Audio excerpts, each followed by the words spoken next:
எண்ணாகமம் 32ஆம் அதிகாரம். ரூபன் புத்திரருக்கும் காத் புத்திரருக்கும் ஆடு மாடுகள் மிகவும் திரளாயிருந்தது. அவர்கள் யாசேர் தேசத்தையும் கீலேயாத் தேசத்தையும் பார்த்தபோது அது ஆடு மாடுகளுக்கு தகுந்த இடம் என்று கண்டார்கள்.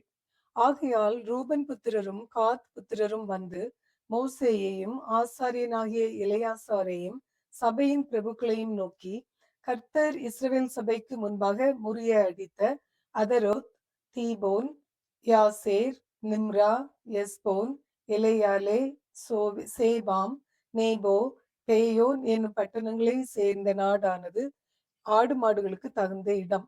உமது அடியாருக்கு ஆடு மாடுகள் உண்டு.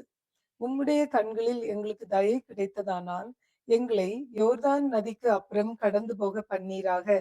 இந்த நாட்டை உமது அடியாருக்கு காணிக்கையாக கொடுக்க வேண்டும் என்றார்கள். அப்பொழுது மோசே காத் புத்திரரையும் ரூபன் புத்திரரையும் நோக்கி, உங்கள் சகோதரர் யுத்தத்திற்கு போகையில் நீங்கள் இங்கே இருப்பீர்களா? கர்த்தர் இஸ்ரவேல் புத்திரருக்கு கொடுத்த தேசத்திற்கு அவர்கள் போகாதபடிக்கு நீங்கள் அவர்கள் இருதயத்தை திடனற்று போக பண்ணுகிறதென்ன? அந்த தேசத்தை பார்ப்பதற்கு நான் உங்கள் பிதாக்களை காதேஸ் பர்னேயாவிலிருந்து அனுப்பின போது அவர்களும் இப்படியே செய்தார்கள். அவர்கள் எஸ்கோல் பள்ளத்தாக்கு மட்டும் போய் அத்தேசத்தை பார்த்து வந்து, இஸ்ரவேல் புத்திரர் கர்த்தர் தங்களுக்கு கொடுத்த தேசத்திற்கு போகாதபடிக்கு அவர்கள் இருதயத்தை திடனற்று போக பண்ணினார்கள்.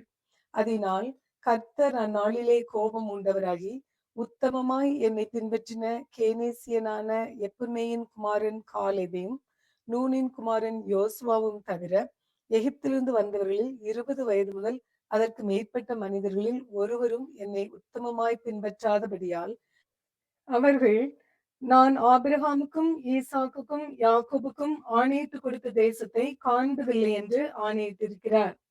அப்படியே கர்த்தருடைய கோபம் இஸ்ரவேலின் மேல் மூண்டது.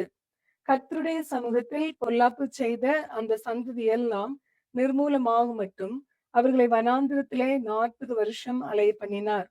இப்பொழுதும் இதோ இஸ்ரவேலர் மேலிருக்கும் கர்த்தருடைய கோபத்தின் உக்கிரத்தை இன்னும் அதிகரிக்க பண்ணும்படி நீங்கள் உங்கள் பிதாக்களின் ஸ்தானத்திலே பாவமுள்ள பெருங்கூட்டமாய் எழும்பி இருக்கிறீர்கள். நீங்கள் அவரை விட்டு பின்வாங்கினால் அவர் இன்னும் அவர்களை வனாந்திரத்தில் இருக்க பண்ணுவார். இப்படி நீங்கள் இந்த ஜனங்களை எல்லாம் அழிய பண்ணுவீர்கள் என்றான். அப்பொழுது அவர்கள் அவன் சமீபத்தில் வந்து, எங்கள் ஆடு மாடுகளுக்காக தொழுவங்களையும் எங்கள் பிள்ளைகளுக்காக பட்டணங்களையும் இங்கே கட்டுவோம். நாங்களோ இஸ்ரவேல் புத்திரரை அவர்கள் ஸ்தானத்திலே கொண்டு போய் சேர்க்கும் அளவும் யுத்த சன்னத்தராய் தீவிரத்தோட அவர்களுக்கு முன்பாக நடப்போம். எங்கள் பிள்ளைகள் இத்தேசத்து குடிகளின் நிமித்தம் அரணான பட்டணங்களிலே குடியிருக்க கேட்டுக்கொள்கிறோம். இஸ்ரவேல் புத்திரர் யாவரும் தங்கள் தங்கள் சுதந்திரத்தை சுதந்திரித்துக் கொள்ளும் வரைக்கும் நாங்கள் எங்கள் வீடுகளுக்கு திரும்புவதில்லை. யோர்தானுக்கு இப்புறத்தில் கிழக்கே எங்களுக்கு சுதந்திரம் உண்டானபடியினாலே நாங்கள் அவர்களுடைய கூட யோர்தானுக்கு அக்கறையிலும் அதற்கு அப்புறத்திலும் சுதந்திரம் வாங்க மாட்டோம் என்றார்கள். அப்பொழுது மோசே அவர்களை நோக்கி, நீங்கள் இந்த வார்த்தையின்படியே செய்து கர்த்தருடைய சமூகத்தில் யுத்த சன்னத்தராகி கர்த்தர் தம்முடைய சத்துருக்களை தம்முடைய முகத்திற்கு முன்னின்று துரத்தி விடும் அளவும் நீங்கள் யாவரும் அவருடைய சமூகத்தில் யுத்த சன்னத்தராய் யோர்தானை கடந்து போவீர்களானால் அத்தேசம் கர்த்தருக்கு முன்பாக வசப்படுத்தப்பட்ட பின்பு நீங்கள் திரும்பி வந்து கர்த்தருக்கு முன்பாகவும் இஸ்ரவேலருக்கு முன்பாகவும் குற்றமில்லாதிருப்பீர்கள்.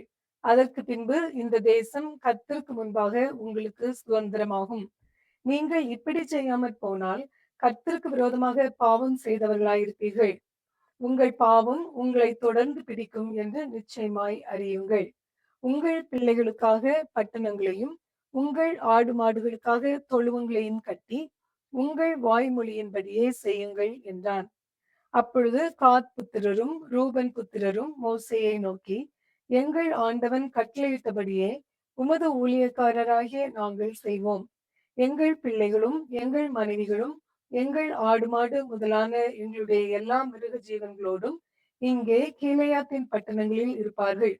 உமது ஊழியக்காரராகிய நாங்களோ எங்கள் ஆண்டவன் சொன்னபடியே ஒவ்வொருவரும் யுத்த சன்னத்தராய் கர்த்தருடைய சமூகத்தில் யுத்தத்திற்கு போவோம் என்றார்கள். அப்பொழுது மோசே அவர்களுக்காக ஆசாரியனாகிய எலெயாசாருக்கும் நூனின் குமாரனாகிய யோசுவாவுக்கும் இஸ்ரவேல் புத்திரருடைய கோத்திர பிதாக்களாகிய தலைவர்களுக்கும் கட்டளையிட்டு, காத் புத்திரரும் ரூபன் புத்திரரும் அவரவர் கர்த்தருடைய சமூகத்தில் யுத்த சன்னத்தராய் உங்களோடே கூட யோர்தானை கடந்து போனால், அத்தேசம் உங்களுக்கு வசப்பட்ட பின்பு அவர்களுக்கு கீலேயாத் தேசத்தை சுதந்திரமாக கொடுக்க கடவீர்கள். அவர்களோடே கூட யுத்த சன்னத்தராய் கடந்து போகாதிருந்தார்களேயானால், அவர்கள் உங்கள் நடுவே கானான் தேசத்திலே சுதந்திரம் அடைய கடவர்கள் என்றான். காத் புத்திரரும் ரூபன் புத்திரரும் பிரதித்திரமாக, உம்முடைய ஊழியக்காரராகிய நாங்கள் கர்த்தர் எங்களுக்கு சொன்னபடியே செய்வோம்.